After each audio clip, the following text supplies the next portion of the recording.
Raja kami, Allah kami yang hidup. Biarlah penyembahan ini boleh berkenan di hadapan-Mu. Terima kasih Bapa. Berbicaralah di tengah-tengah kami. Kami perlu firman-Mu Tuhan. Ajar kami firman-Mu. Bentuk kami dengan firman-Mu, didik kami dengan firman-Mu. Urapi hamba-Mu menyampaikan isi hati dan firman-Mu. Urapi juga jemaat-Mu Tuhan. Setiap telinga terbuka mendengar firman Allah. Setiap hati terbuka ditabur benih firman-Mu. Segala kuasa yang bukan daripada Tuhan, yang mencoba mengganggu kuasa ibadah ini, maka kami patahkan, kami hancurkan dalam nama Yesus. Biarlah kuasa Tuhan bekerja, Roh Kudus bekerja. Terima kasih Bapa. Kami percaya firman-Mu menjadikan kami terang Tuhan. Di dalam nama Tuhan Yesus, setiap umat Tuhan boleh diberkati dengan firman Allah. Katakan amin. Shalom semuanya, shalom. Tuhan Yesus memberkati. Katakan bersama saya, Allahku baik, Allahku luar biasa. Saya percaya Tuhan memberkati. Haleluya. Puji Tuhan, hari ini tema khotbah saya bawa adalah berjaga-jaga dan berdoa. Watch and pray. Berjaga-jaga dan berdoa. Kita buka firman Tuhan di dalam Injil Matius 24 ayat 42. Demikian bunyi firman Tuhan. Karena itu berjaga-jagalah, sebab kamu tidak tahu pada hari mana Tuhanmu datang. Amin. Karena itu ayo kita baca sama-sama firman ini. 3, 2, 1. Karena itu, apa kata firman Tuhan?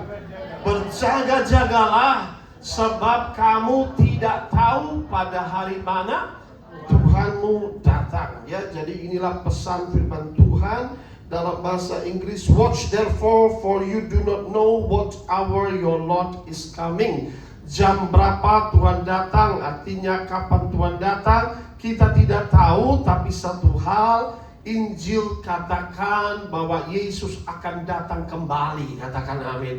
Maka itu firman Tuhan hari ini berbicara bahwa kita harus berjaga-jaga. Kita tidak tahu kapan Tuhan datang, tetapi inilah senantiasa kita berjaga-jaga. Kita mawas diri, saudara, bahwa firman Tuhan mengajar berjaga-jagalah.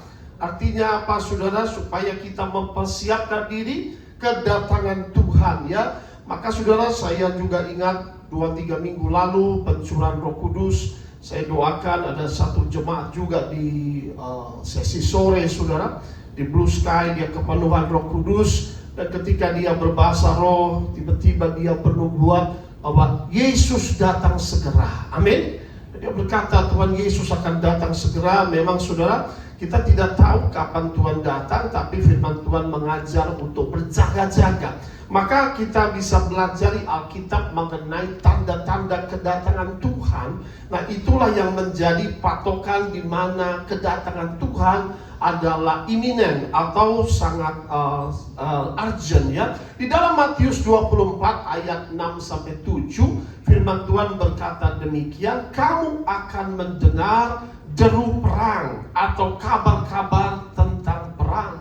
Namun berawas-awaslah, jangan kamu gelisah. Katakan di sampingmu, jangan kamu gelisah. Amin. Nah, inilah firman Tuhan berbicara, maka kedatangan Tuhan adalah peperangan. Sebab semuanya itu harus terjadi, akan ada perang.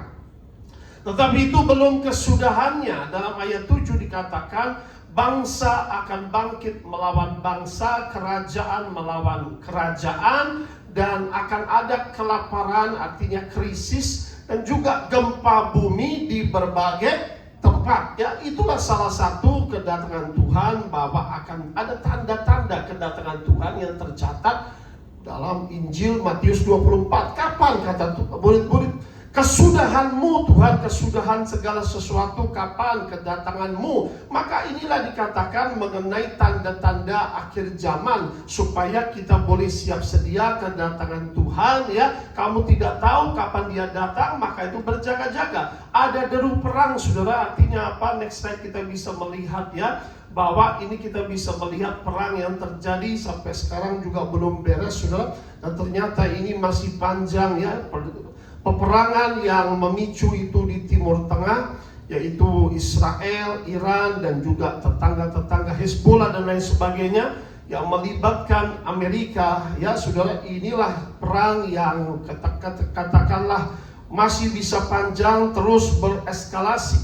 Bahkan katakanlah yaitu Israel masih, katakanlah peperangan ini bisa luas ke Turki dan juga negara-negara lain di Timur Tengah ya. Nah, inilah eskalasi peperangan, inilah bisa membuat bangsa-bangsa, kerajaan-kerajaan ya, seperti juga peperangan terjadi Rusia dan Ukraina saudara ya. Nah, ini bisa menyeret Rusia, Ukraina, China dan lain sebagainya.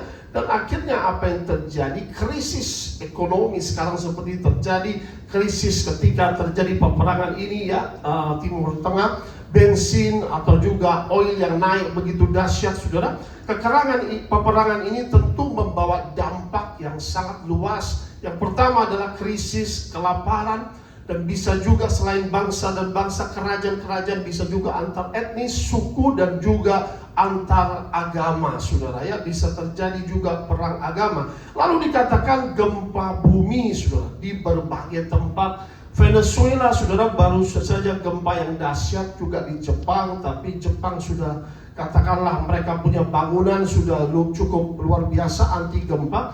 Tapi Venezuela ini yang katakanlah korbannya lebih dari ratusan ribu jiwa saudara ya, yang mengalami tertimbun puing-puing saudara. Bahkan yang mati terus naik jumlahnya, dan yang terhilang begitu banyak. Gedung-gedung berjatuhan saudara ya. Nah, disinilah salah satu kita bisa melihat tanda-tanda kedatangan Tuhan ya. Gempa bumi dan lain sebagainya ini terjadi di berbagai tempat. Gempa bumi yang dahsyat yang di Venezuela ini juga katakanlah sampai bisa terjadi, katakanlah kemarin juga di Indonesia, di berbagai tempat Sulawesi ada gempa-gempa yang terjadi. Dan ini juga saudara, saya juga pernah diperlihatkan pada beberapa tahun yang lalu, Pulau Jawa itu ada meteor, sehingga itu juga ada nubuatan orang lain yang sama.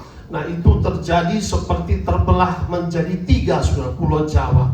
3 minggu lalu saya mimpi saudara bahwa itu ada air yang menutupi satu daratan saudara. Seperti Tuhan kasih lihat saya seperti naik terbang gitu ya. Nah, itu air menutupi satu daratan, mengerikan sekali. Air itu naik sudah seperti 100 meter, terjadi di mana saya tidak tahu. Tapi saya lihat tuh air seperti tsunami menutupi satu daratan tadi mana saudara. Dan itulah saya seperti di mimpi itu nyata sekali Tuhan izinkan saya melihat. Waduh, waktu saya bangun tuh sampai saya keringat dingin, kok bisa ya terjadi hal-hal seperti inilah kedatangan Tuhan. Tentu saudara, kedatangan Tuhan ini juga kita bisa melihat ya, war, famine, earthquake, krisis, tanda-tanda akhir zaman, peperangan, lalu juga nanti kelaparan tadi dikatakan firman Tuhan, dan juga gempa bumi dan juga krisis bisa terjadi. Nah, saudara terkasih dalam Kristus, tentu next slide kita bisa melihat inilah akan terjadi bangkitnya agenda antikristus ya. Zaman sekarang saja saudara, kita sudah katakanlah keuangan saja kita sudah nanti akan terjadi digital currency semua ya. Sudah rata-rata sudah orang bayar saja pakai QRIS ya. Lama-lama banyak orang juga sudah kalau di perkotaan tidak pakai uang. Di Sweden saudara sudah terjadi yang mereka sudah pakai di bawah kulit saudara. Ketika mereka pakai tanda ini, itu di Sweden sudah dibiasakan, memang ada seperti chip saudara ya. Jadi seperti KTP-nya di situ saudara. Ketika mereka pasang itu saudara, nanti sudah sebagai pembayaran di Sweden. Dan akhirnya muncul asuransinya, apa segala sesuatu termonitor lah ya. Jadi inilah saudara, memang agenda antikristus akan terjadi. Ya, mereka punya agenda, ya kita hanya bisa berdoa. One world government dan new world order.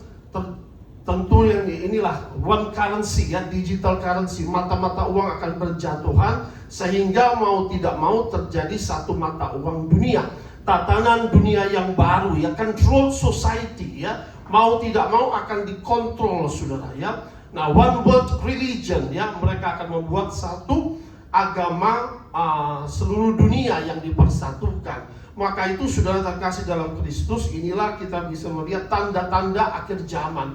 Kalau kita lihat di Israel sekarang saudara, adalah pembangunan Bait Allah ketiga. Sudah direncanakan dan sudah ditandatangani juga oleh yaitu rabainya, dan mereka ada red heifer atau disebut sapi merah saudara ya, untuk pengorbanan, dan sapi itu sudah ada lebih dari 3. Tadi didatangkan dari Amerika dan akhirnya dari Israel pun sapinya sudah ada saudara, jadi total sudah 4 saudara yang katakanlah untuk syarat pembangunan Bait Allah ketiga, dan itu pun sudah ditandatangani oleh Donald Trump ya. Jadi saudara, inilah tanda-tanda Mesias datang. Jelas sekali saudara bahwa Yesus akan datang segera. Era dari nanti dikatakan the beast atau era dari katakanlah Fir'aun yang baru akan terjadi, one world militer.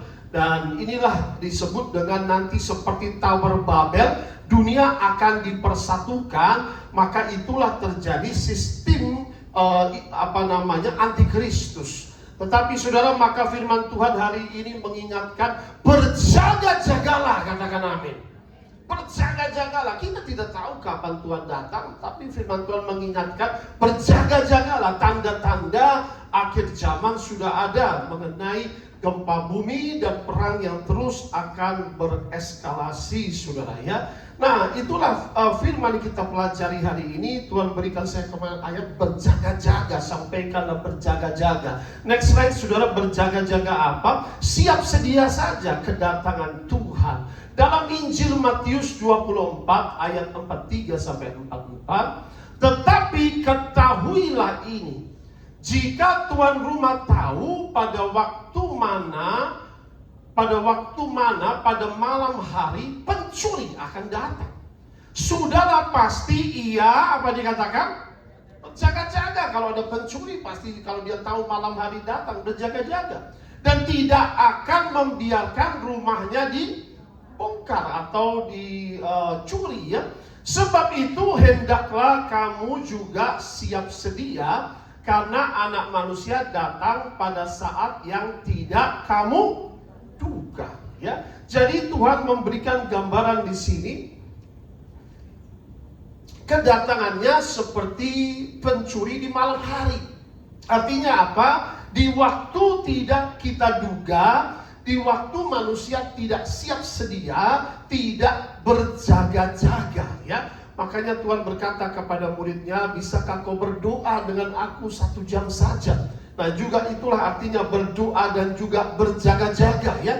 Artinya seperti pencuri. Kalau pencuri datang biasanya memang tuan rumah tidak siap sedia pada malam hari, pada saat sudah tertidur. Nah, itulah pencuri datang, mencuri, ambil motor di depan, di garasi atau mobil, atau dia masuk merampok saudara ketika tidak berjaga-jaga. Jarang sekali pencuri siang bolong ketika kiri kanan rame, tetapi ketika banyak kiri kanan tidurlah datanglah pencuri ya. Maka biasanya dikatakan pada malam hari pencuri datang, saudara pasti harus berjaga-jaga. Kalau tuan rumah tahu pada waktu mana pencuri itu datang ya. Artinya saudara, kita harus seperti 5 gadis bijaksana. Ketika Yesus datang, mereka berjaga-jaga, pelitanya menyala saudara. 5 gadis bodoh, pelitanya padam. Dia tidak berjaga-jaga, dia tertidur.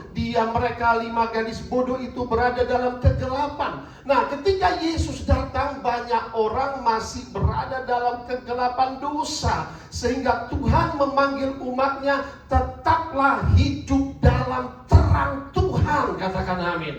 Tetaplah hidup dalam terang kasih Tuhan. Tetaplah pelitamu menyala-nyala, rohmu menyala-nyala. Katakan amin. Minyakmu tetap tersedia. Katakan amin. Bagaimana minyaknya itu ada? Minyaknya itu adalah pujian, penyembahan, doa doa dan firman Tuhan. Katakan amin. Itu saudara.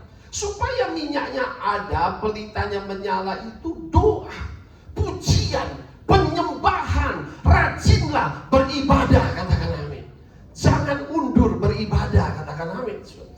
Pujian, doa setiap hari, firman, pelajari itu. Minyak saudara terus ada, pelitanya terus menyala. Tetapi kalau orang sudah, ya katakanlah ya, hari-hari ini banyak orang disibukkan dengan berhala-berhala gadget, ya kan? Kemana saja kita bisa melihat ya orang, ya di mana saja saudara kita lihat ya, banyak orang yang lihat HP melulu, ya kan? Kadang-kala kita pergi sama teman-teman, semua tinggal lihat HP melulu, ya. Itu HP menjadi berhala yang baru, saudara ya. Coba saudara, kita pergi pesawat, kita pergi mana, semua liatin HP. Antar kita sendiri tidak melihat, saudara. Bahkan keluarga makan liatin HP semua. Nah, itulah salah satu berhala-berhala yang kadang-kala melupakan untuk beribadah. Tiba-tiba melihat HP, scroll, TikTok, scroll. 2 jam kerjaannya scroll. Daripada scroll, berdoa, saudara. Katakan amin. Amin. Saya punya teman, saudara, umur 75 tahun, bapak-bapak tua ini, saudara. Dia bilang, saya malam gak ngerti kerja ngapain. Scroll 3 jam begitu, scroll lah. Saya bilang, daripada you scroll, you mending baca Alkitab. Berdoa setengah jam saja, itu sangat berguna. Katakan amin. Tapi kadang kita scroll 1 jam, 2 jam, sampai panas, sampai mati, HP-nya ketawa-ketawa sendiri. Saudara, carilah Tuhan. Katakan amin. Firman Tuhan hari ini mengingatkan, berjaga-jaga. Ya, berjaga-jaga. Memang akhirnya HP ini bisa menjadi berhala baru dalam hidup kita. Atau kita melihat sepak bola, bolehlah saudara, tapi ingatlah untuk beribadah, memuji, menyembah Tuhan, ya. Jaga pelitamu tidak padam, jaga api rohmu tetap menyala. Katakan amin. Sehingga waktu Yesus datang, didapatilah kita ini mempersiapkan diri. Siap sedialah kedatangan Tuhan seperti 5 gadis bijaksana. Baik saudara, apalagi yang Tuhan mengajar mengenai berjaga-jaga, ya. Next slide saudara, dalam waspada dan setia. Pak Jimmy bacakan Markus 13 ayat 35 sampai 36. Markus 13 ayat 35 sampai 36, demikian bunyi firman Tuhan. Karena itu berjaga-jagalah, sebab kamu tidak tahu bila manakah tuan rumah itu pulang, menjelang malam atau tengah malam atau larut malam atau pagi-pagi buta, supaya kalau ia tiba-tiba datang, jangan kamu didapatinya sedang tidur. Amin. Amin. Sekali lagi firman Tuhan berkata, sama-sama kita baca, karena itu apa? Berjaga-jagalah. Amin. Katakan di sampingmu, berjaga-jagalah. Waspada, mawas diri, saudara. Berjaga-jaga, ini penting sekali. Sebab kamu tidak tahu bila manakah tuan rumah itu pulang, menjelang malam, tengah malam, atau larut malam, atau pagi-pagi buta. Seorang karyawan, saudara, atau seorang pembantu, dia harus berjaga-jaga. Ketika tuannya anytime pulang, dia mau malam, mau pagi, nah dia berjaga-jaga. Ada bel lonceng, dia langsung buka pintu, saudara, ya. Jadi disinilah firman Tuhan mengingatkan sekali lagi, artinya kita harus waspada dan setia kepada Tuhan. Katakan amin. Seperti seorang hamba yang waspada dan setia kepada Tuhannya, kepada tuannya. Tuhan mengingatkan sekali lagi, berjaga-jaga. Kita nggak tahu Yesus datang malam hari, tengah malam, larut malam, atau pagi-pagi buta. Tapi kita harus siap sedia. Supaya kalau tiba-tiba ia datang, jangan kamu didapatinya sedang apa? Tidur. Ting-tong, dia buka. Dia akhirnya masih tidur, ya kan? Ting-tong, berapa kali, saudara, ya? Akhirnya bisa juga Yesus pergi karena dia sudah mengetuk pintu, tapi kita tidak membukakan, saudara, ya. Maka firman Tuhan mengingatkan, berjaga-jaga. Berjaga-jaga, kamu tidak tahu kapan Tuhan datang. Supaya kalau ia tiba-tiba datang, jangan sampai kita tertidur secara rohani. Tidak berjaga-jaga, tidak menyembah, tidak memuji Tuhan, tidak juga baca Alkitab, saudara, ya. Nah, berjaga-jaga ini penting. Kenapa kita harus berjaga-jaga? Firman Tuhan berkata, saudara, jelas sekali, berjaga-jagalah dan berdoalah supaya kamu jangan, apa dikatakan? katakan jatuh, katakan bersama-sama jatuh ke dalam apa? Pencobaan. Roh memang penurut, tetapi daging lemah. Inilah saudara, supaya kamu tidak jatuh dalam pencobaan, saudara. Karena kalau kita tidak berjaga-jaga, kita bisa jatuh dalam pencobaan. Alkitab mencatat roh penurut, daging lemah. Apabila kita hidup dipimpin oleh Roh Kudus, maka kita akan menghasilkan buah-buah roh, katakan amin. Maka firman Tuhan berkata, hiduplah oleh roh, hiduplah dipimpin oleh Roh Kudus. Tetapi kalau hidup dipimpin oleh kedagingan, maka akan membawa kepada dosa, kepada hal-hal yang tidak baik, kepada keinginan-keinginan daging, ketamakan, kesombongan, keserakahan, hal-hal yang jahat. Maka firman Tuhan mengingatkan mengenai Esau, saudara. Esau ini katakanlah ya, memang Yakub cukup licik, dia pintar sekali, dia ingin mendapatkan berkat hak kesulungan ya. Esau ini kan suka memburu, saudara ya. Nah, ketika dia memburu sudah lapar sekali, dimasakkanlah sup brenebon sama Yakub, saudara ya. Dia masak sup brenebon ya. Wah, harum sekali, pengen makan. Berikanlah aku sup itu, mangkok sup itu. Aku mau makan, aku lapar. Pintar sekali dia bilang, boleh aku kasih mangkok ini, tapi aku mau tukar sesuatu. Apa sih? Ya, aku minta hak kesulungan itu diberikan kepadaku. Nah, inilah saudara. Karena kedagingan harusnya dia bisa hikmat dan berkata tidak, kalau hak kesulungan itu adalah hak yang pertama, anak pertama. Tapi sudah tak apa-apa, kita dia makan, dia penting hak kesulungan dulu, ambil saja saudara. Nah, jangan sampai saudara kita masuk dalam jerat, katakan amin. Harusnya hak kesulungan ini menjadi hak Esau, tapi dia sudah jual kepada Yakub demi satu mangkok sup brenebon itu. Maka firman Tuhan mengingatkan, hati-hati, jangan sampai kita ini jatuh ke dalam pencobaan. Maka itu berjaga-jaga dan berdoalah, katakan amin. Berjaga-jaga dan berdoa. Roh penurut, daging ini lemah. Daging ini bisa membuat kita jatuh dalam pencobaan dan juga dosa. Maka apa yang terjadi, saudara, kalau kita jatuh dalam pencobaan? Next slide, saudara. Cinta akan keduniawian, cinta akan hawa nafsu akan membuat manusia, bahkan orang percaya, binasa.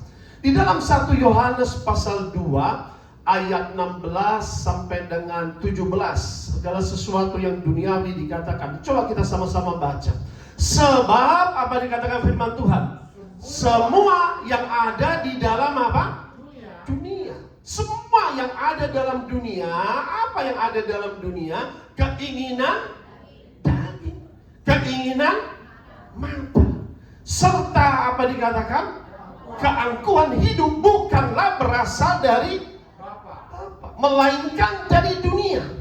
Dunia ini sedang lenyap dengan keinginannya. Tetapi orang yang melakukan kehendak Allah tetap hidup selama-lamanya. Beri tepuk tangan bagi Tuhan kita. Marilah kita hidup melakukan kehendak Bapa, katakan amin. Melakukan kehendak Allah, mencintai Tuhan lebih dari segalanya, ya. Saudara perhatikan keinginan kedagingan, ya. Terjemahannya dalam bahasa Inggris dikatakan lust of the flesh. 3 hal ini yang harus kita matikan dalam hidup kita. Lust of the flesh, keinginan kedagingan, hawa nafsu kedagingan, keinginan hal-hal yang najis atau perzinahan, pencabulan dan lain sebagainya, saudara, ya. Itulah katakanlah keinginan kedagingan atau kerakusan. Dan Alkitab mencatat mengenai bangsa Israel, kemasukan roh kerakusan, glutoni, sehingga Tuhan marah pada saat itu, sehingga mereka makan pada saat itu, di hidungnya dagingnya itu sudah ada membuat busuk. Maka saudara perhatikan, keinginan kedagingan ini tidak akan ada habisnya. Keinginan kedagingan, nafsu kedagingan. Yang kedua adalah nafsu mata, ya. Apa yang kita lihat, bling-bling, apa yang kita lihat itu keinginan kemewahan dunia, ya, tidak ada habisnya, ya. Pengen mobil, pengen ini, pengen itu. Nah, melihat orang lain dapat itu, kita mengingini hal-hal yang dilihat mata. Itu lustful eyes, ya. Daud melihat Batsheba mandi, saudara. Keinginan dosa itu masuk dari mata. Daud melihat Batsheba mandi, lalu terlihat dari mata, keinginan mata, lalu keinginan daging, sehingga ingin memiliki, padahal itu istri orang lain, sehingga dia berzina. Nah, itulah terjadinya perzinahan melalui dosa. Mata mengingini, kedagingan mengingini, dia jatuh dalam dosa. Dengan Batsheba akhirnya dia melakukan dosa pembunuhan suaminya, dan itulah dia ditegur oleh Nabi, saudara. Perhatikan Ayub berkata apa? Ayub pasal 31 ayat 1. Aku telah membuat perjanjian dengan mataku, kata Ayub, untuk tidak memandang seorang perempuan muda dengan apa? Nafsu. Ayub luar biasa.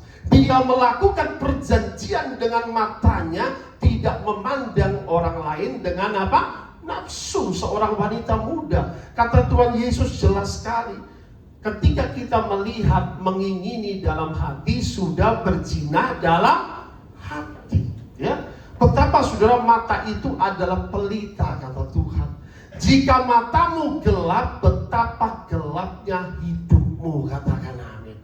Mata pun harus diperhatikan oleh Tuhan. Perhatikan saudara, ini kok klip. Nah, dikatakan keinginan daging, keinginan mata, ya, lalu keangkuhan hidup ketika memiliki kejayaan, ya, mencari status, ya, nah, memiliki kedudukan, mencari katakanlah pengakuan diri, saudara, ya. Nah, inilah membuat orang menjadi sombong. 3 hal ini, saudara, firman Tuhan berkata, ya, keinginan daging, keangkuhan hidup, dan juga keinginan mata akan menghancurkan manusia. Nah, yang terakhir, saudara, poin kelima. Next slide. Iblis mencobai manusia. Maka itu dalam 1 Petrus pasal 5 ayat 8 sampai dengan 9, sadarlah dan berjaga-jagalah. Lawanmu si iblis berjalan keliling sama seperti singa yang mengaum-ngaum dan mencari orang yang dapat ditelannya. Lawanlah dia dengan apa? Iman yang teguh. Sebab kamu tahu bahwa semua saudaramu di seluruh dunia menanggung penderitaan yang sama. Sekali lagi firman Tuhan berkata, bukan cuma berdoa, tetapi Alkitab berkata, sadarlah, katakan amin. Dan apa? Berjaga-jagalah. Kita punya semua satu lawan yang sama. The accuser, dia adalah penuduh manusia. Dia adalah pendakwa manusia. Dikatakan lawanmu siapa? Iblis. Ya, kita punya lawan yang sama, ya, the enemy, the accuser. Si iblis ini berjalan seperti singa mengaum-ngaum, mencari orang yang dapat ditelannya, mencari orang yang lemah imannya. Ya, perhatikan, iblis dapat menyerang orang percaya juga, saudara. Maka itu firman Tuhan berkata, sadar dan berjaga-jaga, katakan amin. Iblis menyerang, saudara, yaitu Yudas Iskariot. Dia mengingini harta itu, 30 keping uang perak, dia jual Yesus, saudara. Dia lebih mencintai mamon daripada Tuhan Yesus. Haleluya, amin, saudara. Lihat, tapi yang lain setia, ya. Tapi ada yang iblis. Nah, makanya kata Tuhan, ya, kepada Yudas, apa yang kau lakukan? Lakukan segera.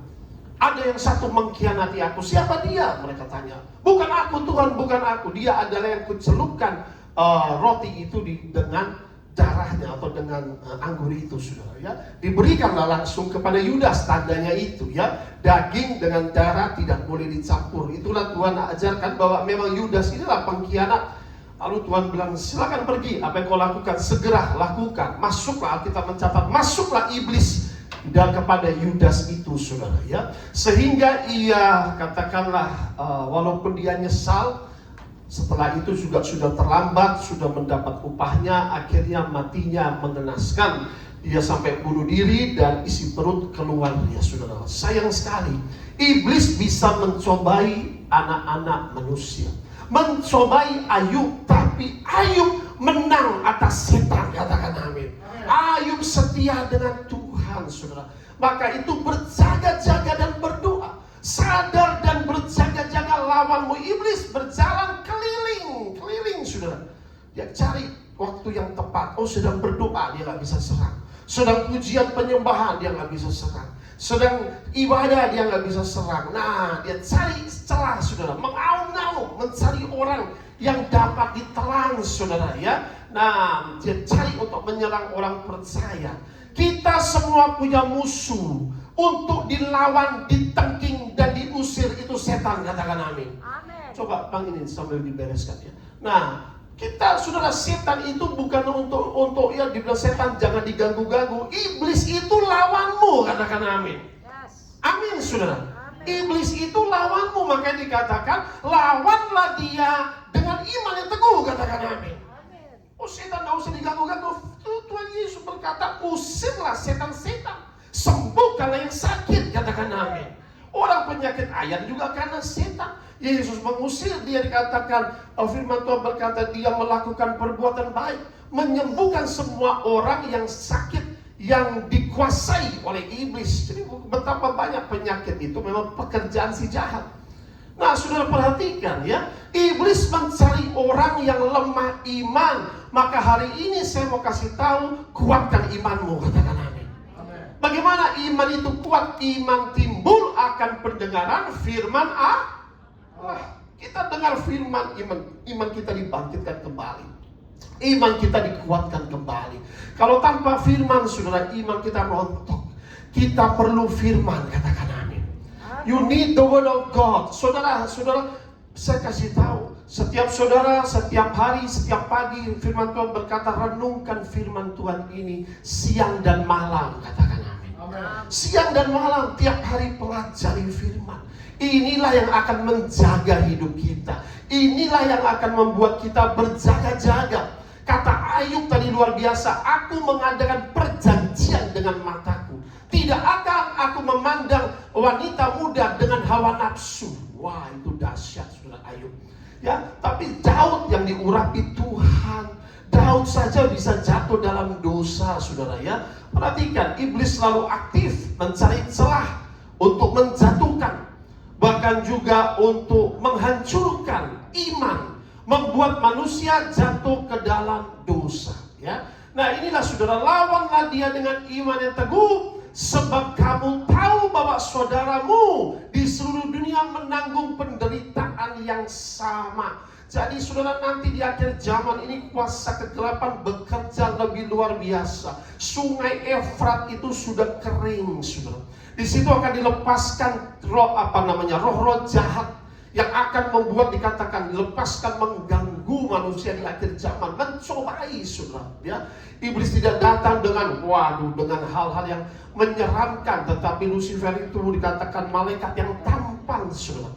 Sehingga ia datang mencobai. Bagaimana mencobai Yesus? Dia berkata, segala sesuatu yang di dunia ini diperlihatkan kepada Yesus. Ku berikan kepadamu asal engkau menyembahku. Dia datang dengan tawaran-tawaran duniawi, saudara. Tapi apa kata Yesus? Enyahlah iblis, sembahlah Tuhan Allahmu, katakan amin. Diperlihatkan seluruh dunia. Nah, iblis bisa datang dengan hal-hal keduniawian supaya apa, saudara? Akhirnya banyak orang ketika scrolling, ketika melihat musik-musik sekuler, menyanyi musik-musik sekuler, itu mendukakan Allah Roh Kudus. Saudara, nyanyilah pujian-pujian Tuhan, katakan amin. Sebagai anak-anak Tuhan, jangan sampai kita mendukakan Roh Kudus, menyanyi musik-musik sekuler dan lain sebagainya. Ya, katakanlah itu bukan dari Tuhan. Keinginan daging, keinginan mata, keangkuhan hidup membuat manusia hancur secara rohani. Ya, nah, saudara perhatikan. Yang terakhir, saudara, bagaimana iblis menjatuhkan manusia. Ya, makanya itu saudara perhatikan di sini bahwa stay alert. Ya. Kenakanlah seluruh perlengkapan senjata Allah supaya engkau dapat melawan segala tipu muslihat iblis itu, katakan amin. Dia datang dengan tipu muslihat, kenakanlah seluruh perlengkapan senjata Allah. Yang terakhir, saudara, berjaga-jaga. Apalagi, saudara, kita akan selesaikan peringatan menghindari jerat duniawi. Dalam Lukas 21 ayat 34 sampai 36. Jagalah dirimu supaya hatimu jangan syarat oleh apa? Pesta pora dan kemabukan serta kepentingan duniawi, dan supaya hari Tuhan dengan tiba-tiba jatuh ke atas dirimu seperti suatu jerat. Kemabukan pesta pora adalah jerat iblis. Sehingga harusnya saudara ketika rapture bunyilah sangkakala, Tuhan datang, didapati anak Tuhan sedang, maaf saudara, pesta pora, mabuk saudara, atau apalagi sedang drugs, sedang orgies, free sex dan lain sebagainya. Bagaimana mau terangkat saudara? Mari kita bertobat, katakan amin.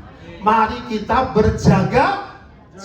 Itu artinya berjaga-jaga, jagalah hidupmu, mawas diri. Kita boleh tolak, yaitu segala sesuatu yang akan menjatuhkan kita ke dalam dosa, supaya kamu tidak jatuh. Sebab ini akan menimpa semua penduduk bumi ini. Sekali lagi ayat 36 sama-sama kita baca. Berjaga-jagalah senantiasa sambil berdoa. Ini akan membuat saudara diberikan kekuatan dari Tuhan untuk menolak segala godaan iblis, katakan amin.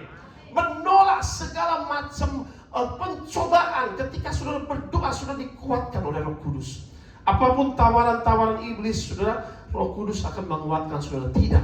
Nah, itu luar biasa. Maka itu dikatakan berjaga-jaga dan berdoa supaya kamu beroleh apa? Kekuatan yang kita perlu untuk luput dari semuanya itu yang akan terjadi, dan supaya kamu tahan berdiri di hadapan anak domba itu, saudara. Supaya saudara dan saya layak berdiri di hadapan Tuhan Yesus, katakan amin.